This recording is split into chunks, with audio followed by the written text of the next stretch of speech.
Welcome to Night City, where today focuses on the latest offering, Danger Gal Dossier, a collection of factions and NPCs for your games. Chooms, this is not going to be a fun video. This book is also a product tie-in with Combat Zone, the licensed game from Monster Fight Club. That's not a good sign. Historically, that's a very bad sign. This is the second primary source book for Red after Black Chrome, and it's almost entirely just stats for another game's miniatures. We've seen this before, back in the beginning days of the CCG craze, and it doesn't bode well. But I will give this one a fair shake and see what you can throw into your game. I'm Mr. Welch, and we're headed back to 1996 to see what's happening in 2049. But first, a thank you. Remember my reviews of Chrome Berets and Green War? Apparently the author of those two classic Atlas Games adventures, Thomas M. Kane, did. He was rather appreciative of my reviews, so much so that he sent me a set of his fantasy books, the Mara Chronicles. I would have read them, but he didn't plan on my wife being the world's biggest bookworm, so they are now hers, and she has blown through them. The Chronicles follow a young girl in a low fantasy setting as she survives in a world threatened by two empires during a Cold War. Sound familiar, Mystara players? It's not quite young adult fiction as it tracks Mara from 11 and up. She's also not a magical chosen one, which my wife greatly appreciated. It's a coming-of-age story, only without an annoying Mary Sue. If you want to get your kid something to read, check it out. He didn't pay me for this plug, but I felt I had to pay him back for his generosity. My wife just told me to inform you that they are good books filled with intrigue, adventure, and fascinating politics, and with a serious lack of annoying Mary Sue characters. Now back to Danger Girl Dossier, and why it's giving me flashbacks to a dark period of gaming.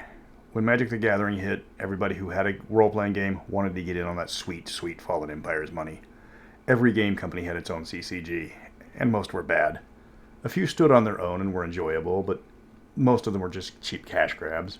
Okay, there was Netrunner, Legend of the Five Rings, and a really steep drop-off.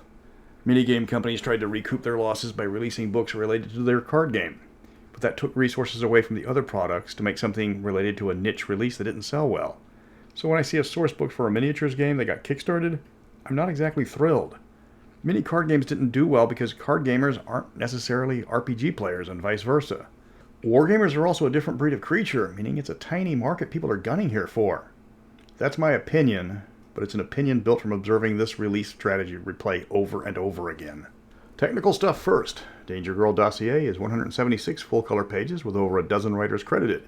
The book was edited by Carol Darnell, Lou Fryer, and Matt Click. Art direction is attributed to Winter J, with Bad Moon Studio getting the cover art credits and a host of interior artists included. Most of the interior art is recycled from the Combat Zone game. More on that later.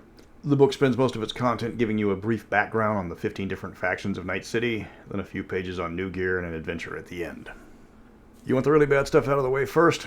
Fine, let's do it. There's a lot. All the characters are from the war game. None of them are generic mooks, which would have made this book better. The write-ups on the factions are a single page each. You don't get detailed information on their hideouts, recruitment methods, or relationships with other factions.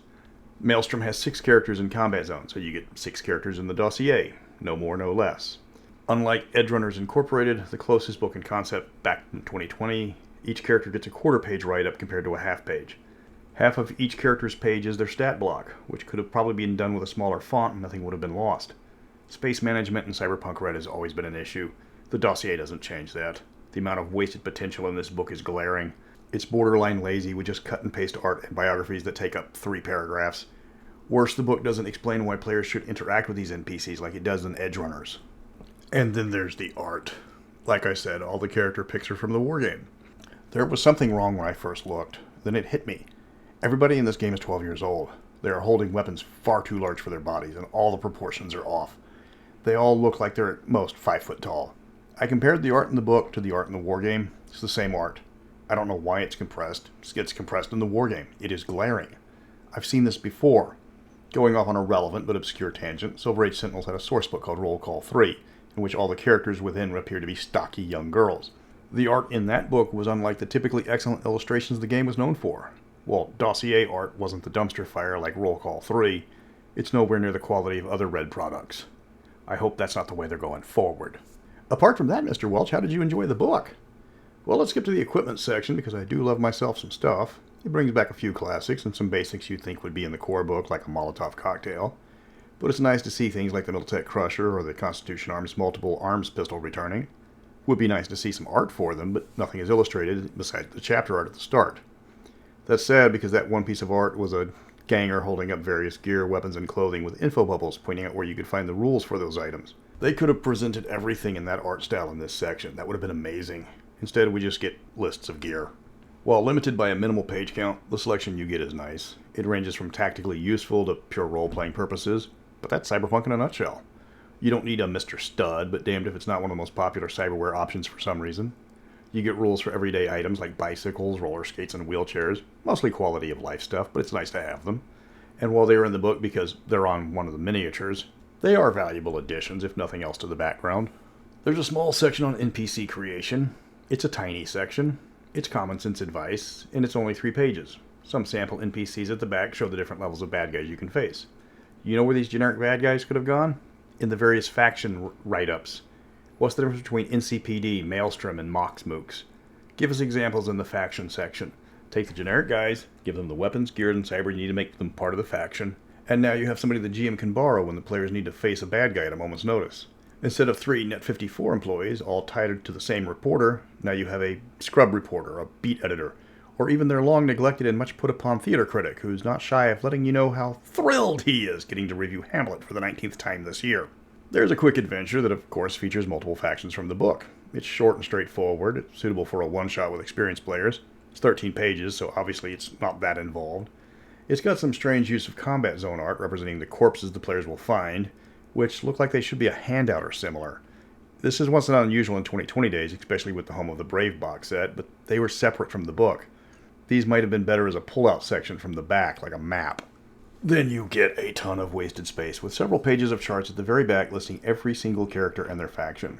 5 pages of charts, including the chapter lead, then 3 pages of ads or some repeated art of the front cover on the back page.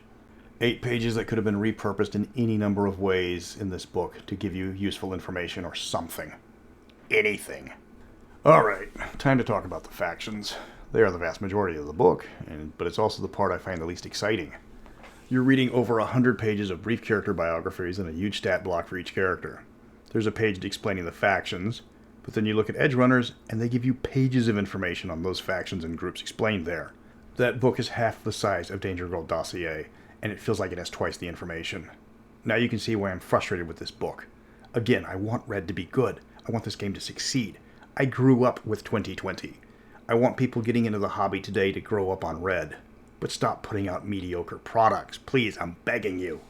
The factions found in this book are 6th Street Bozos, Danger Girl Puma Squad, Digital Divas, Edgerunners, Generation Red, Maelstrom, NCPD Precinct 1, Network 54, The Piranhas, Sightseers, Team Monster, Trauma Team, Tiger Claws, and Zoners. And no, I'm not breaking down all those groups. You've got various street gangs, corporate teams, and some independents. They're not all equal in scope, as you've got 11 cops compared to 3 members of Net 54, or the gang known as Piranhas. And every entry represents a miniature from the war game.